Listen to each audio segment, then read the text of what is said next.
This all started last night. My neighbor was just standing there, looking at me. I woke up at 3:33 a.m. I'm not even sure why. The air just felt off. I got out of bed to get a drink of water. Maybe I was just thirsty and didn't know it. That's when I saw him. Outside my window, standing in my front yard, was my neighbor. He's a tall, slim man with dark brown hair and brown eyes. He's in his mid-50s and has been nothing but kind to me since I moved in. But now, he was standing in my yard, staring at my house like he'd belonged here. His smile was strained and shaky, like he'd been holding it for far too long. He wore a gray t-shirt and gym shorts, like he'd just rushed outside without thinking.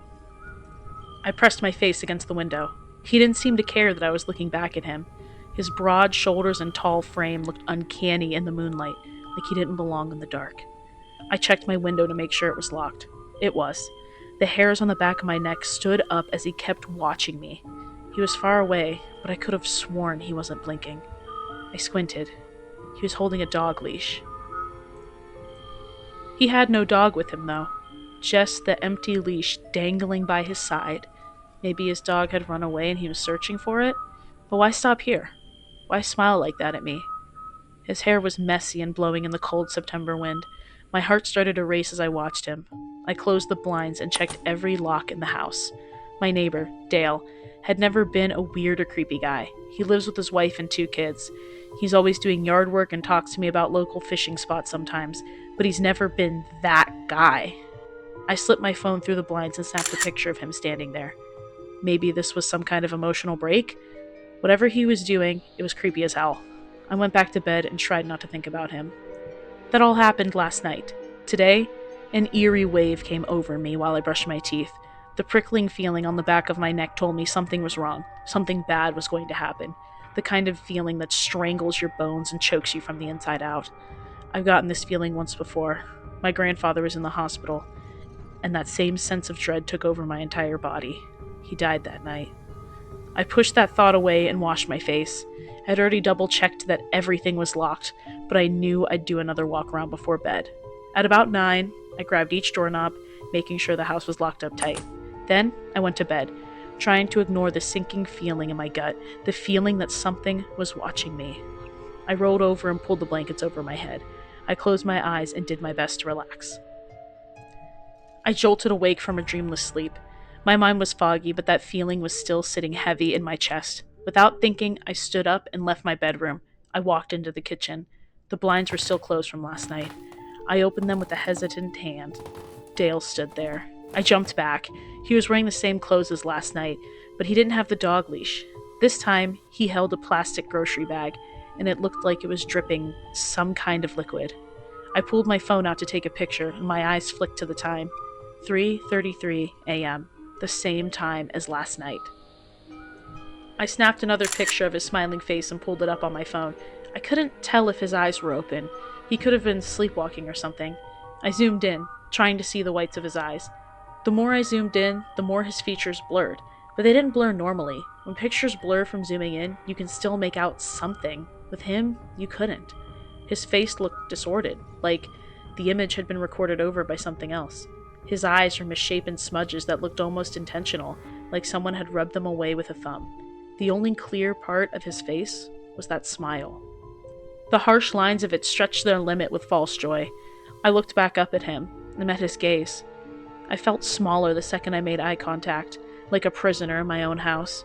My mind screamed at me to run, to do something, anything, but I just kept staring. My hands shook at my sides as I grabbed the string and forced the blind shut. I sent both pictures to my friend, Amy, who lives a few blocks over. Then, I locked my bedroom door and shoved the blankets over my head again. I wrapped my arms around myself, shaking, breathing hard, as adrenaline burned through me. I don't think I slept much after that. I remember hearing my phone ding. It felt like only a few minutes passed before the room got lighter. I checked the time, 7 in the morning. My friend had texted back. She said, "Is that the dude who lives next door?" I replied, "Yeah, his name is Dale. He stood out there for 2 nights. She said, "Maybe you should talk to his wife?" I responded, "Maybe." I put my phone away, my hand still pressed to my chest. My heart wouldn't slow down. I slowly pulled the blankets off and made my way out of bed. I pulled open the blinds. My yard was empty. I sucked in a breath and pulled on my jacket. I needed to talk to his wife, Emily. I walked outside but stopped dead on my porch. In the muddy grass were footprints, deep, clear outlines where Dale had been standing. There were 2 sets. The fresher set was closer. Next to it, the grass was stained a dark crimson red like something had been dragged across it. My legs shook as I forced myself towards his house. I was pretty sure he left for work early that day, so Emily should have been the only one home. I looked behind me as I stood on her porch. I was terrified Dale was watching me. The morning was silent and still. Birds chirped and the occasional car passed by like nothing was wrong. I let out a breath I didn't know I'd been holding and knocked on the door. I heard a dog barking and high school-aged kids shouting that someone was at the door. A few moments later, Emily opened it. She gave me a soft smile like she always did. "Hi, Emma," she said in her usual happy voice. "Can I help you with something?"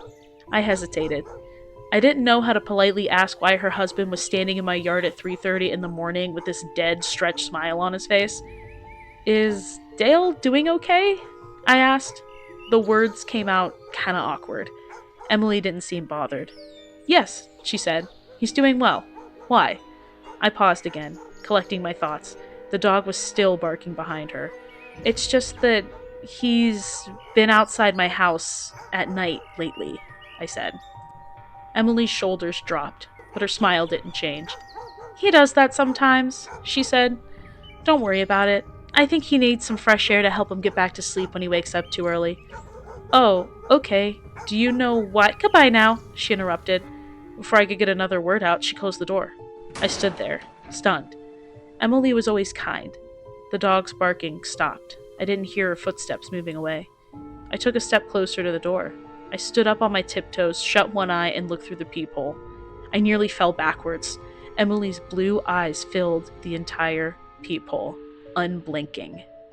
I scrambled away from the door and ran back to my property. I slammed my front door behind me and locked it. My hands fumbled for my phone as I dialed Amy's number. It rang a few times before she answered. "What's up?" she asked. I clutched my chest with my free hand. I felt like I couldn't get enough air. "My neighbors," I gasped. "They're acting crazy." "What happened?" she asked. I told her everything. Dale, the bag, the dripping liquid, the way his face blurred in the pictures. She listened quietly for once. "That is," she paused, "weird." I exhaled shakily. "Yeah," I whispered. "What should I do?"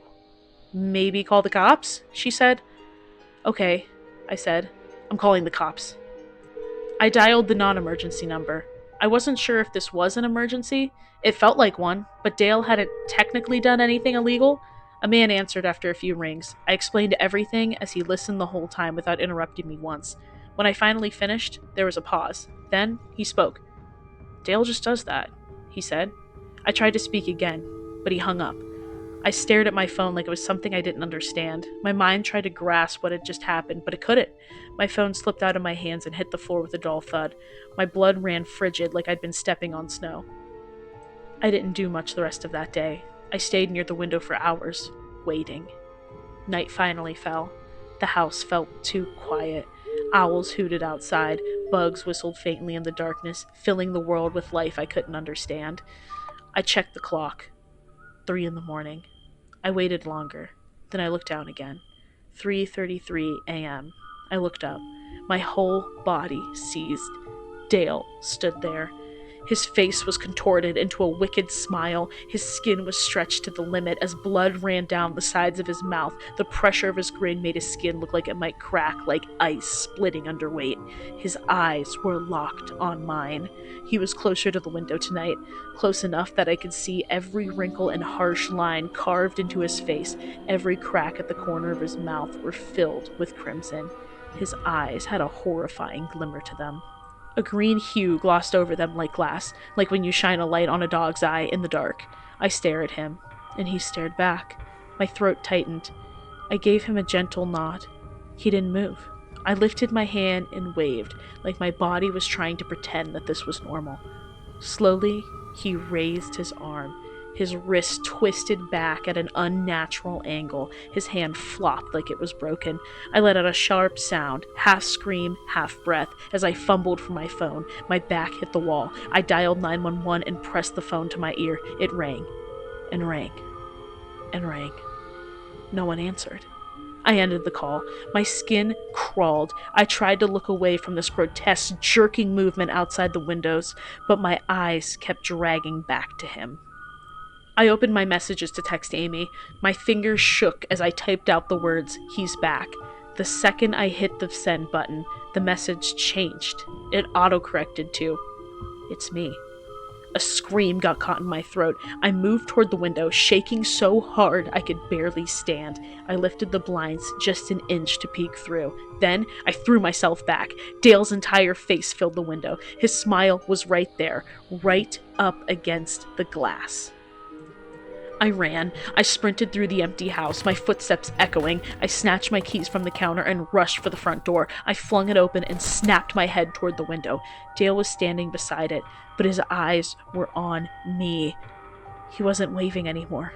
I stepped toward my car, slow, keeping my eyes on him the whole time.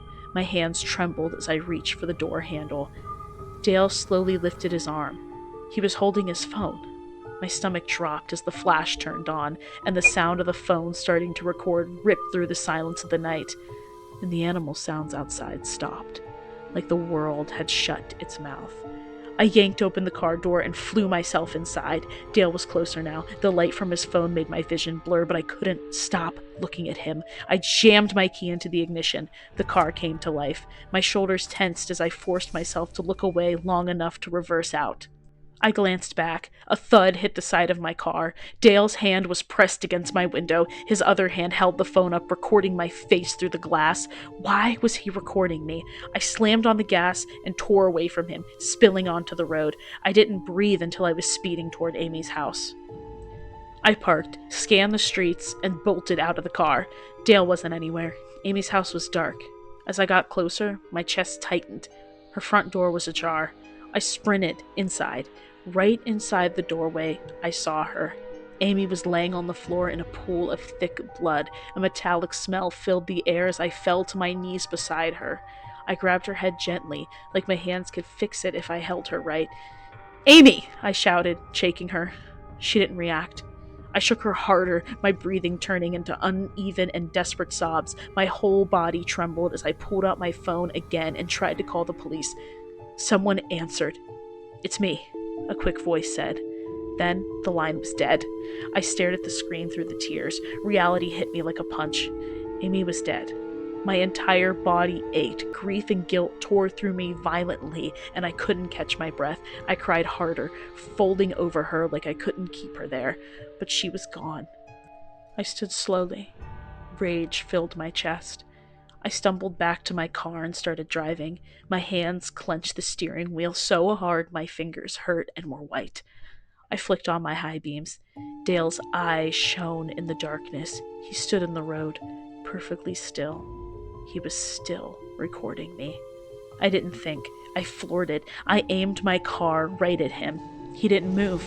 The car hit him hard, but he didn't fall. I felt like I'd slammed into a brick wall. My body lurched forward as the seatbelt caught me and punched the wind out of my lungs. The airbags exploded into my face. My vision went white. My ears rang. Smoke rose from the car hood. I forced the door open and fell onto the grass. Dale was standing over me.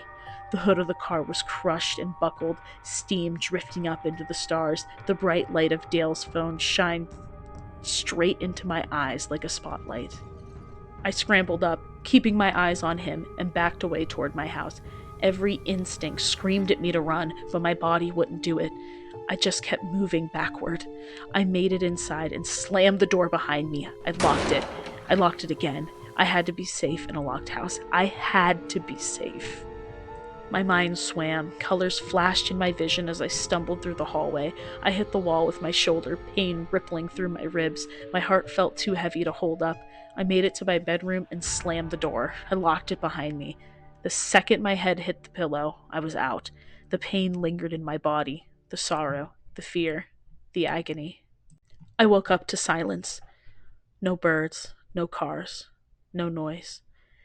Sunlight spilled through the window, too bright and sharp. My whole body felt bruised. My head pounded like it was full of broken glass. Then I saw the footprints. A trail of muddy footprints on my bedroom floor. They led directly to my bed, and they weren't mine. They were far too big to be mine. I froze. I slowly rolled over, and there he was, standing on the other side of my bed, looking down at me with a twisted grin, was Dale. Drops of blood fell from his mouth onto my face. His teeth were yellow and rotting. His lips were dry and cracked with blood trailing through them and dripping down his chin, but he didn't even seem to notice. I rolled off the bed and stumbled backward. Dale's neck snapped to look at me, fast and sharp, and blood splattered across my sheets as he did it. He didn't chase me. He didn't move. He just stood there like he'd always belonged in my room. I backed into the hallway. The metallic smell was stronger now, thick in the air, soaking into the walls. I turned back. Dale was still in the same place, still smiling, completely still. I ran to the front door and yanked it open. I froze.